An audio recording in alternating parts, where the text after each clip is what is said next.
جی कैसे हैं आप। उम्मीद करता हूँ जहाँ भी होंगे अपने अपने खानदान के साथ खुश और खुर्रम जिंदगी गुजार रहे होंगे। वीडियो में आगे बढ़ने से पहले आपसे दरख्वास्त है कि चैनल को सब्सक्राइब कर दीजिएगा और कमेंट बॉक्स में अपना कमेंट लाजमी कीजिएगा।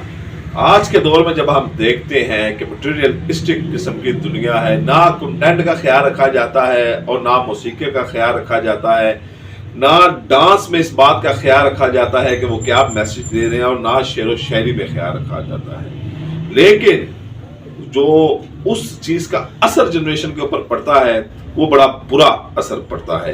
बुरी शेर व शायरी होगी, बुरा डांस होगा, बुरा कंटेंट होगा, तो वो जनरेशन को खराब करेगा, जनरेशन को मुतासर करेगा।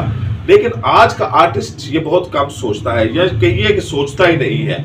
वो सिर्फ पैसे की बात करता है कि जी पैसा आप मुझे कितना देंगे, उसके बदले में मैं आपके लिए जो चाहेंगे मैं कर दूंगा। मुझे इस चीज से कोई गर्ज नहीं है कि उसका सोसाइटी पे क्या असर पड़ेगा, उसका नौजवान नस्ल के ऊपर क्या असर पड़ेगा, मुझे से कोई सरोकार देंगे। आप पैसे की बात बताएंगे, आप पैसा कितना देंगे और मैं उसके लिए आपके लिए जो कुछ करना हो कर सकूंगा वो मैं आपके लिए कर दूंगा। पैसा ही सब कुछ है। लेकिन एक दौर वो भी गुजरा है कि एक ऐसा शख्स था कि जो सबसे ज्यादा मुआवजा लेता था, सबसे ज्यादा पैसे लेने वाला सिंगर था।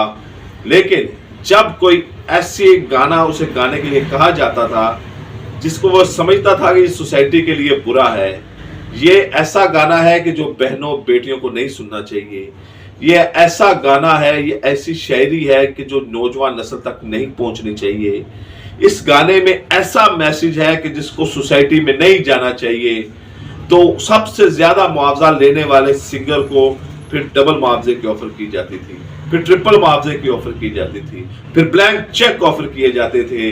लेकिन वो शख्स था मोहम्मद रफी साहब कि जो पैसे को जूते की नोक पे रखते थे और कहते थे या तो इसकी शेर व शायरी बदल दो, या इसके लिरिक्स बदल दो, या कोई सिंगर और ढूंढ दो।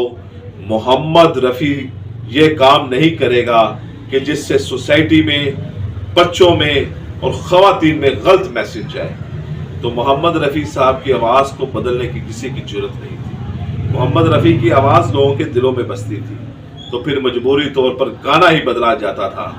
लेकिन वो क्या शाहकार था, वो क्या इंसान था कि जिसने पैसे को तरजीह नहीं दी, जिसने अपने जो कैरियर के अरूज के ऊपर जिसने पैसे को जूते की नोक पे रखा और सोसाइटी को सबसे पहले रखा, माशरे को सबसे पहले रखा, नौजवान नस्ल को सबसे पहले रखा कि किसी को मेरी आवाज से गलत मैसेज ना जाए। क्योंकि मोहम्मद रफी साहब कहते होते थे ये आवाज मेरे अल्लाह की दी हुई है, ये आवाज मेरे खुदा की दी हुई है।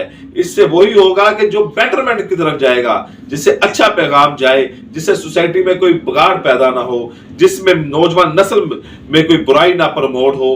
मोहम्मद रफी साहब ने बेशुमार गानों को सिर्फ इस वजह से रिजेक्ट कर दिया कि जनाब ये मैं नहीं गा सकता, ये लोगों के लिए मुनासिब नहीं। और आज के दौर में आप कंपैरिजन करें तो आज का आर्टिस्ट कहता है पैसा लाओ, जो करवाना है करवा लो मुझसे, जो कहलवाना है कहलवा लो मुझसे, जो उस पर तस्वीर लगानी है मेरी लगा दो, कोई फर्क नहीं है मुझे नौजवान नस्ल को क्या असर पड़ता है, कोई फर्क नहीं है मुझे सोसाइटी को क्या असर पड़ता है, मुझे कोई असर नहीं है कि खवातीन के ऊपर क्या असर पड़ता है, मुझसे पैसा दो काम करो। लेकिन फिर करतार जिंदा रहता है।